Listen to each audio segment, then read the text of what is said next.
আসসালামু আলাইকুম রহমতুল্লাহ। প্রিয় দর্শক, যখন ঝড় বৃষ্টি শুরু হয়ে যাবে বা বায়ু প্রবাহিত হবে তখন এই দোয়াটি পাঠ করবেন। আল্লাহুম্মা ইন্নী আসআলুকা খাইরাহা ওয়া আউযু বিকা মিন শাররিহা।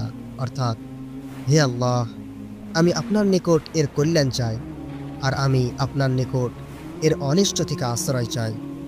তার সাথে সাথে এই দোয়াটিও পাঠ করবেন। আল্লাহুম্মা ইন্নী আসআলুকা খাইরাহা ওয়া খাইরা মা ফিহা ওয়া খাইরা মা উরসিলাত বিহি ওয়া আউযু বিকা মিন শাররিহা ওয়া শাররি মা ফিহা ওয়া শাররি মা উরসিলাত বিহি। অর্থাৎ, হে আল্লাহ, আমি আপনার নিকট প্রার্থনা করি এর কল্যাণ, এর মধ্যকার কল্যাণ এবং যা এর সাথে প্রেরিত হয়েছে তার কল্যাণ। আর আমি আপনার আশ্রয় চাই এর অনিষ্ট থেকে, এর ভিতরে নিহিত অনিষ্ট থেকে এবং যা এর সাথে প্রেরিত হয়েছে তার অনিষ্ট থেকে।